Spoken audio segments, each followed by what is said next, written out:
ಸ್ನೇಹಿತರೆ, ಶಹಜಹಾನ್ ಎಂದ ತಕ್ಷಣ ನಮಗೆ ಫಸ್ಟು ನೆನಪಿಗೆ ಬರೋ ಅಂಥದ್ದು ವಿಶ್ವವಿಖ್ಯಾತ ತಾಜ್ ಮಹಲ್ ಅಲ್ವಾ? ತನ್ನ ಪ್ರೀತಿಯ ಪತ್ನಿಗಾಗಿ ಆತ ಕಟ್ಟಿಸಿದ್ದ ಎನ್ನುವಂಥದ್ದು.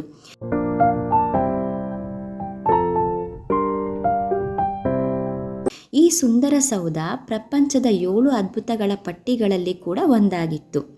ಆದರೆ ತಾಜ್ ಮಹಲ್ಗಿಂತ ಮುಂಚಿತವಾಗಿ ಕಟ್ಟಿರುವ ಪ್ರೇಮದ ಕಾಣಿಕೆಯೊಂದು ನಮ್ಮ ಕರ್ನಾಟಕ ರಾಜ್ಯದಲ್ಲಿ ಇದೆ ಎಂದರೆ ಆಶ್ಚರ್ಯ ಅಲ್ವಾ? ಅದುವೇ ಚಂಪಕ ಸರಸಿ.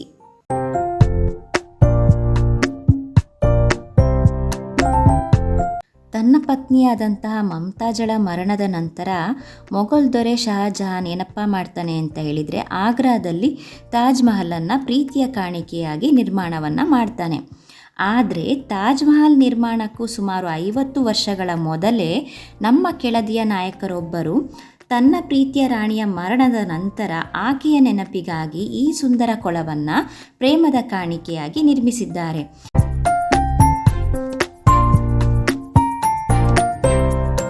ನಮ್ಮ ಈ ಭಾರತದ ಮೊದಲ ಪ್ರೇಮದ ಕಾಣಿಕೆ ಅಂತ ಹೇಳಿ ಕರೆಸಿಕೊಳ್ಳುವಂತಹ ಈ ವಿಶೇಷವಾದ ಕೊಳವೇ ಚಂಪಕ ಸರಸಿ.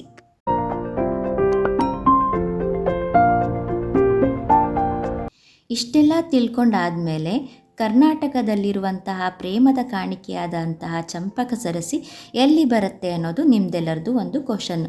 ಈ ಪ್ಲೇಸ್ ಬಂದುಬಿಟ್ಟು ನಮ್ಮ ಶಿವಮೊಗ್ಗ ಜಿಲ್ಲೆಯ ಸಾಗರ ತಾಲೂಕಿನ ಆನಂದಪುರ ಎಂಬ ಗ್ರಾಮದಲ್ಲಿ ಕಂಡುಬರುತ್ತೆ.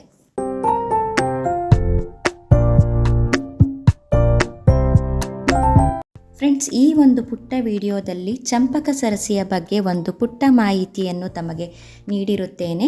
ಈ ವಿಡಿಯೋ ತಮಗೆ ಇಷ್ಟ ಆಗಿದ್ದಲ್ಲಿ ಒಂದು ಲೈಕ್ ಮಾಡಿ, ಹಾಗೆ ನನ್ನ ಚಾನಲನ್ನು ಸಬ್ಸ್ಕ್ರೈಬ್ ಮಾಡುವ ಮೂಲಕ ನನ್ನನ್ನು ಪ್ರೋತ್ಸಾಹಿಸಿ.